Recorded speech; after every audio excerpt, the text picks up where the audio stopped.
Shejti i ditës 17 mars. Shën Gertruda e Nivellës, abatesh, misionare dhe mbrojtëse e nevojtarve.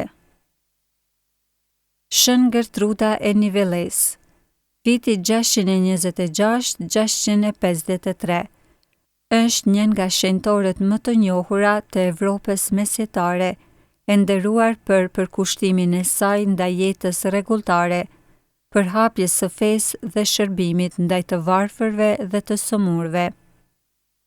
Ajo është një shembull i fortë i një gruaje që zgjodhi të jetojë për Krishtin dhe të shërbejë të afërmve me përvojtëri dhe dashuri. Gertruda lindi në vitin 626 në një familje fisnike franke.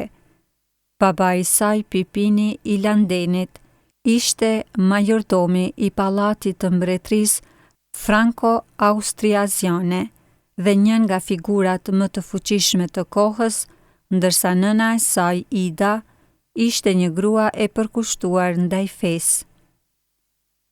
Që fëmijë, Gertruda tregoi një dëshirë të thellë për t'ju kushtuar Zotit. Legjenda tregon se kur ishte vetëm 10 vjeç, prindrit e saj e quan në një banket mbretëror, ku mbreti Dagoberti i parë i propozoi një martesë me djalin e një duke të fuqishëm. Por ajo e refuzoi prerazi, duke thënë: "Unë nuk do të martohem me asnjë burr në tokë.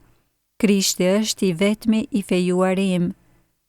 Ky guxim i një vajze kaq të re habiti të gjithë të pranishmit, por ishte shenjë e qartë e thirrjes së saj për jetën kushtuar Zotit.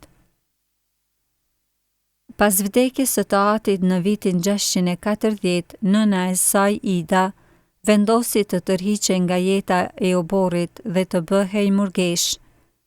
Ajo themeloi një manastir në Nivelle, në Belgjikën e sotme, dhe e caktoi Gertrudën si abatesh të parë.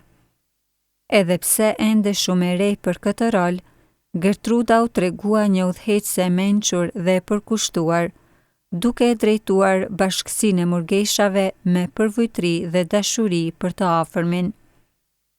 Ajo jetoi një jetë asketike dhe të mbushur me lutje, duke praktikuar agjërime të ashpra dhe duke u përkujdesur për të varfrit dhe të sëmurët.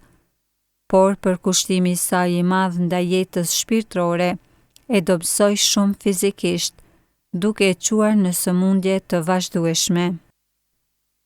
Shën Gertruda kishte një dashuri të madhe për përhapjen e fesë dhe e kuptoi rëndësinë e edukimit të motrave të saj rregulltare. Për këtë arsye, ajo ftoi misionar të shquar irlandez, përfshirë Shën Foilanin, që të vinin në manastirin e saj dhe të ndihmonin në përhapjen e krishtërimit në rajon. Ajo i dha Foilanit dhe bashkëmisionarëve të tij një tokë të madhe, ku ata themeluan manastirin Saint-Marlë-Fossé, një qendër që do të bëhej një vatër e rëndësishme e fesë në Francën e sotme. Gjithashtu, ajo themeloi një spital për misionarët dhe të sëmurët, duke i shërbyer vetë me përkushtim të madh. Fal punës së saj dhe mbështetjes ndaj misionarëve, shumë pagan u kthyen në fenë e krishterë. Duke ndjerë se shëndeti i saj po dobësohej, Gertruda vendosi të hiqte dorë nga posti i abateshës dhe i dorëzoi drejtimin e manastirit mbesës së saj, Wilfetrudis. Ajo vazhdoi të jetonte në lutje dhe përvojtëri, duke u përgatitur për takimin me Zotin. Më 17 mars të vitit 653, në moshën vetëm 33 vjeçare, Shën Gertruda kaloi në amshim. U varros në manastirin e Nivellës, ku shumë besimtar filluan ta nderonin si shenjtore menjëherë pas vdekjes së saj. Nderimi i saj u përhap me shpejtësi në të gjithë Evropën dhe emri i saj mbeti i lidhur ngushtë me përkujdesjen për të sëmurët dhe të varfrit.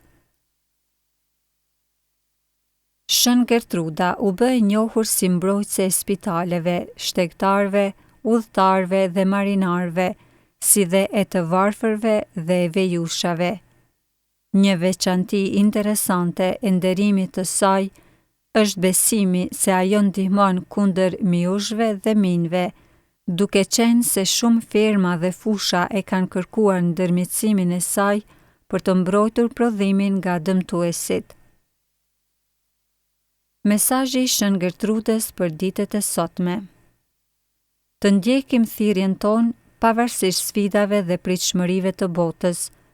Ajo refuzoi një martesë të pasur për të ndjekur Krishtin. Të ndihmojmë të varfrit dhe të sëmurët. Gertruda e pa shërbimin si pjesën më të rëndësishme të jetës së saj. Të mbështesim për hapjen e Ungjillit. Ajo ndihmoi në edukimin dhe mbështetjen e misionarëve që përhapën fenë në Evropë. Lutja drejtuar Shën Gertrudës. Në këtë ditë feste mund të lutemi kështu: O Shën Gertrud e Nivellës, shembull i përvojtrisë dhe i bamirësisë, ndërmjetëso për ne që të ndjekim Krishtin me besnikëri. Na ndihmo të jemi të gatshëm për të shërbyer të varfrit, të sëmurët dhe të gjithë ata që ka nevojë për dashurinë dhe mëshirën e Zotit. Amen. Shën Gertrud, luto për ne dhe për të gjithë ata që kërkojnë ndihmën dhe ndërmjetësimin tënd.